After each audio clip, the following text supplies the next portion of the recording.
Hello friends, welcome back to our channel. வீட்ல வந்து கரப்பான்பூச்சி, எறும்பு, ஈ இந்த மாரி சின்ன சின்ன பூச்சிகள் தொல்லை இருக்கா? அது வந்து ரொம்ப டிஸ்டர்பன்ஸா இருக்குங்க. நமக்கு காலைல எந்திரிச்சதும் கிச்சனுக்குள்ள போம்போது அங்கங்க கரப்பான்பூச்சி மேயுறது, நைட்டு தூங்கும்போது கட்டில்ல வந்து எறும்பு ஏறுறது, கிராசரிஸ் பாக்ஸ்ல எறும்பு ஏறுறது, அப்புறம் வந்து உட்கார்ற சோஃபால, சேர்ல, டைனிங் டேபிள்ல, சாமி ரூம்ல எல்லா இடத்துலயும் எறும்பா இருந்தது அப்படின்னாக்கா, நமக்கு வந்து ரொம்பவே கஷ்டமா இருக்கும். அது இந்த டைம் வந்து எறும்பு வர சீசனா என்னன்னு தெரியல. எந்த பக்கம் திரும்பினாலும் எறும்பு இருக்கும். அது எல்லாமே கண்டிப்பா நம்மளால சரி பண்ண முடியும். அது எப்படி பண்றதுன்னு சொல்லிட்டு ஒண்ணு ஒண்ணா பார்த்துரலாம். ஃபர்ஸ்ட்டா பண்ண வேண்டியது வந்து நம்ம சமைக்கும்போதோ, இல்ல சாப்பிடும்போதோ ஏதாவது சிந்துச்சு அப்படின்னா, அத கையோட தொடச்சிடணுங்க.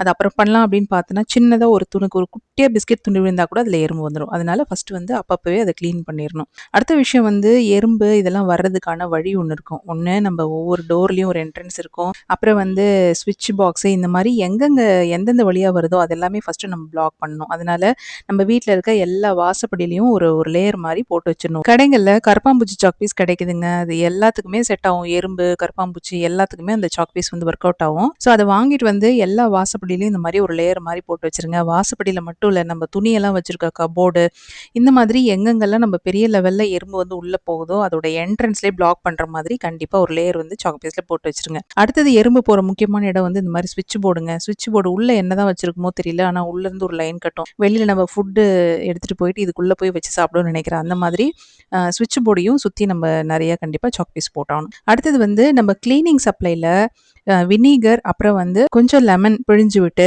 அத வந்து எல்லா இடத்துலயும் ஸ்ப்ரே பண்ணி துடைக்கணுங்க. கிச்சன் ஆகட்டும், எந்தெந்த இடத்துல எறும்பு வருதோ அங்கலாம் ஸ்ப்ரே பண்ணி விட்டனாக்கா, அந்த வினிகர் ஸ்மெல்லுக்கு, லெமனோட இதுக்கு வந்து கண்டிப்பா எறும்பு, கரப்பான்பூச்சிலாம் வராம இருக்கும். ஸோ இது 2மே வந்து மிக்ஸ் பண்ணிட்டு, கொஞ்சம் தண்ணி ஊத்தி கலந்து இந்த மாரி ஸ்ப்ரே பாட்டில்ல போட்டு அத ஸ்ப்ரே பண்ணிட்டீங்கன்னா கூட நமக்கு வந்து இதெல்லாம் வராம இருக்கும். அடுத்தது வந்து சிங்க்குக்கு கீழ நம்ம கண்ட கண்ட திங்ஸ் எல்லாம் வச்சிருக்க கூடாதுங்க. மேபி ஒன்லி அந்த கிளீனிங் சப்ளைஸ் தவிர வேற எந்த திங்ஸும் வைக்கிறதுக்கு ட்ரை பண்ணாதீங்க. முக்கியமா குப்பை பக்கெட்லாம் வந்து இதுக்குள்ள வைக்கிறதுக்கு ட்ரை பண்ணாதீங்க. நம்மகிட்ட பால்கனி இருக்கு, இல்ல தனியா வீட்ல இருக்கோம் அப்டின்னாக்கா, அங்க வைக்கிறதுக்கு ட்ரை பண்ணுங்க. இல்ல நமக்கு வேற ஆப்ஷன் இல்ல, இங்க தான் வைக்கணும் அப்டின்னாக்கா, ஒரு கவர் போட்டு அப்டி யூஸ் பண்ணுங்க. நைட்ல வந்து அந்த கவர முடிச்சு போட்டு க்ளோஸ் பண்ணி வச்சுட்டு போங்க. அந்த மாரி வச்சீங்கனாலும் பூச்சி வராம நம்மளால அவாய்ட் பண்ண முடியும். அடுத்த விஷயம் வந்து குப்பை வந்து நம்ம பால்கனில வைக்கிறோமோ, கிச்சன்ல வைக்கிறோமோ, எங்க வச்சாலும் கண்டிப்பா இந்த மாரி ஒரு கவர் போட்டு யூஸ் பண்ணுங்க. இந்த மாரி போட்டு யூஸ் பண்ணும்போது, நம்ம நைட்ல வந்து ஈஸியா அத க்ளோஸ் பண்ணி ஒரு நாட் மாரி போட்டு வச்சிடலாம். ஸோ தட் அதுக்குள்ள பூச்சி வர்றது, அந்த ஃப்ளைஸ் எல்லாம் பறந்து வராம இருக்கிற மாரி நம்மளால பிளான் பண்ணிக்க முடியும்.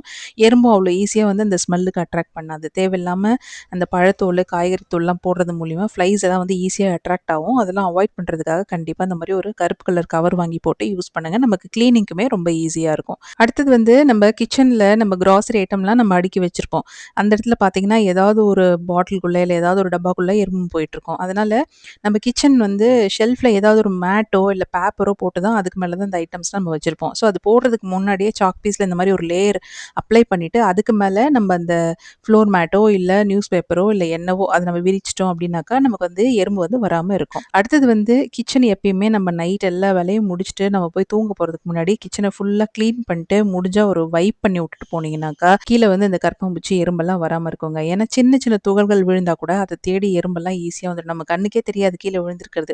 ஆனா பார்த்தோன்னா, கொஞ்ச நேரம் கழிச்சு அந்த இடத்துல கும்பலா எறும்பு இருக்கும். அப்புறம் தான் அது என்னடான்னு எடுத்து பார்த்தா, ஏதாவது ஒரு ஃபுட் ஐட்டம் கீழ சிந்தியிருக்கும். அதுக்காக பார்த்தீங்கன்னா, எங்கெங்கெல்லாம் இருந்தெல்லாம் எறும்பு வந்து அப்படியே கியூ கட்டிட்டு நிக்கும். அத வந்து அவாய்ட் பண்றதுக்கு கண்டிப்பா கிச்சன் வந்து நம்ம யூஸ் பண்ணதுக்கு அப்புறமா ஃபுல்லா கிளீன் பண்ணிட்டு, அதாவது கூட்டி பெருக்கிட்டு முடிஞ்சா ஒரு தொடச்சு விட்டுட்டு போயிடணும். அடுத்தது வந்து நம்ம இப்ப பாலோ, சாதமோ இல்ல ஏதோ ஒரு பொருள் ஓவர் நைட் நம்ம விட்டுட்டு போயிட்டு அடுத்த நாள் யூஸ் பண்ண போறோம் அப்டின்னாக்கா, அதுக்கெல்லாம் லைன் கட்டணும். நம்ம என்ன சாக் பீஸ் போட்டாலும் அதையும் மீறி எங்கேயாவது வரும். அதுக்கு என்ன பண்ணணும்னா, இந்த மாரி ஒரு தட்ல தண்ணி ஊத்தி, அதுக்கு மேல அந்த ஃபுட் ஐட்டம் வச்சுட்டோம் அப்டின்னாக்கா, இதுல வந்து எறும்பு ஏறாம இருக்குங்க. ஏன்னா அந்த தண்ணிய தாண்டி தான் அந்த பாத்திரத்துக்குள்ள ஏறணும். அதனால தண்ணிக்கு பயந்துட்டு வந்து எறும்பு ஏறாது. மோஸ்ட்லி இது பால் ஐட்டம் நான் வந்து நெறைய பேருக்கு செட் ஆகும். நெறைய பேர் பால் வந்து நைட்ல சூடு பண்ணி வச்சுட்டு அப்படியே படுப்பாங்க. இல்ல தயிர் ஊற ஊத்திட்டு படுப்பாங்க. அது பார்த்தோன்னா காலையில ஃபுல்லா எறும்பேறிட்டு இருக்கும். அத கம்ப்ளீட்டா அவாய்ட் பண்றதுக்கு இந்த மாதிரி பண்ணலாம். இது வந்து ரொம்ப நல்ல டிப்பா இருக்கும். அடுத்தது வந்து நம்ம ஸ்நாக்ஸ் சாப்பிடுறோம் அப்படின்னா, அந்த ஸ்நாக்ஸ் வந்து கவர நம்ம என்னதான் அது ரப்பர் பேண்ட் போட்டாலும், இல்ல கிளிப் போட்டு டைட்டா வச்சாலும், அதுல கண்டிப்பா அந்த குட்டியோண்டு கேப் இருந்தா கூட அதுல எறும்பேறுங்க. அதனால நம்ம அத சீல் பண்ணதுக்கு அப்புறமும் இந்த மாரி ஒரு பிளாஸ்டிக் பக்கெட்ல நம்ம போட்டு அத க்ளோஸ் பண்ணி வச்சுட்டோம் அப்படின்னாக்கா, நமக்கு ஸ்நாக்ஸும் சீக்கிரம் நமுத்து போகாம, வீணாகாம இருக்கும். எறும்பு, கரப்பான்பூச்சி இது எல்லாமும் ஏறாம இருக்கும். ஸோ ஸ்நாக்ஸ் எல்லாம் போட்டு வைக்கிறதுக்கு கண்டிப்பா ஒரு கண்டெய்னர் வச்சுக்கோங்க. அடுத்தது வீட்ல யூஸ் பண்ற கிராசரிஸும் முடிஞ்ச வரைக்கும் இந்த மாரி ஏர் டைட் கண்டெய்னர்ஸா எடுத்துக்கோங்க. ஏர் டைட்டா இருக்கும்போது, நமக்கு அந்த பொருளும் வீணாகாம இருக்கும். ஈஸியா கரப்பான்பூச்சி, எறும்பெல்லாம் உள்ள போகாம இருக்கும். ஸோ வந்து நமக்கு ரொம்ப கன்வீனியன்ட்டா இருக்கும். ஸோ வீட்ல யூஸ் பண்ற இந்த மாரி கிராசரிஸ் போட்டு வைக்கிற டப்பா வந்து ஏர் டைட் கண்டெய்னர்ஸாவோ, இல்ல உள்ள ஈஸியா போக முடியாத ஏதாவது ஒரு பாக்ஸ், சில்வர் பாக்ஸா இருந்தாலும் பரவால்ல. அந்த மாதிரி போட்டு வச்சுக்கிறதும் நமக்கு வந்து நல்லா ஹெல்ப் பண்ணுங்க. அடுத்தது வந்து நைட் நம்ப இல்ல பகல்லேயே குக் பண்ணிட்டோம் அப்டின்னா, கொஞ்சம் அப்டியே அன்அட்டெண்டடா இருக்கட்டுமே அப்டின்னு தொறந்து போட்டு விட்றாம, எத சமைச்சாலும் கண்டிப்பா அந்த மாரி மூடி வச்சுருங்க. நம்ம தொறந்து வச்சோன்னா, அந்த ஸ்மெல்லுக்காகவே வந்து ஈ வரும், இல்ல கரப்பான்பூச்சி வரும். அதனால வந்து சமைச்சு முடிச்சதுமே கண்டிப்பா எல்லாத்தையும் மூடி வச்சுட்டோமா அப்டின்னு சொல்லிட்டு செக் பண்ணிக்கோங்க. கிச்சன்லேருந்து வெளில வரும்போது ஃபுல்லா கிளீன் பண்ணியிருக்கணும். எல்லாமே மூடி வச்சிருக்கோமா அப்டின்றதையும் செக் பண்ணிக்கோங்க. அடுத்தது வந்து எவ்ரி குக் நம்ம காலையில, மதியானம், நைட்டு எப்ப சமைச்சாலுமே கையோட அந்த கவுண்டர் டாப் மேல, அப்புறம் கிச்சன்ல, ஸ்டவ்ல எல்லா இடத்துலயுமே வந்து ஃபுல்லா கிளீன் பண்ணிடுங்க. அந்த லிக்விட் சொன்னேன் இல்லையா? வினிகர், லெமன் தேவைப்பட்டா கொஞ்சம் டிஷ் வாஷ் கலந்து நம்ம ஸ்ப்ரே பண்ணி துடைக்கும்போது, அந்த ஸ்மெல்லுக்கு சுத்தமா எந்த இன்செக்ட்ஸும் வராது. பார்க்கறதுக்கும் வந்து நல்லா பளிச்சுன்னு இருக்கும் அந்த குக்கிங் ஏரியா. இந்த மாரி ட்ரை பண்ணுங்க. இந்த டிப்ஸ் எல்லாம் உங்களுக்கு புடிச்சிருந்ததுனாக்கா, கண்டிப்பா வந்து லைக் பண்ணுங்க. உங்களுக்கு யூஸ்ஃபுல்லா இருக்கும் அப்படின்னு தோணுச்சுனா லைக் பண்ணுங்க. வேற யாருக்காவது யூஸ்ஃபுல்லா இருக்கும் அப்படின்னு தோணுச்சுனாலும் அவங்களுக்கும் ஷேர் பண்ணுங்க. மறக்காம நம்ம சேனலுக்கு சப்ஸ்கிரைப் பண்ணுங்க. இதே மாதிரி இன்னொரு பியூட்டிஃபுல்லான வீடியோல நான் உங்கள மீட் பண்றேன். நம்ம சேனல் நெறைய decluttering videos, kitchen tips videos நான் போட்டிருக்கேன். அந்த மாரி வீடியோஸ் வேணும்னு நெனைக்கிறவங்க கீழ டிஸ்கிரிப்ஷன்ல குடுக்குறேன். அந்த லிங்க்ல போய் செக் பண்ணிக்கோங்க. தேங்க் யூ ஃபார் வாட்சிங். பை.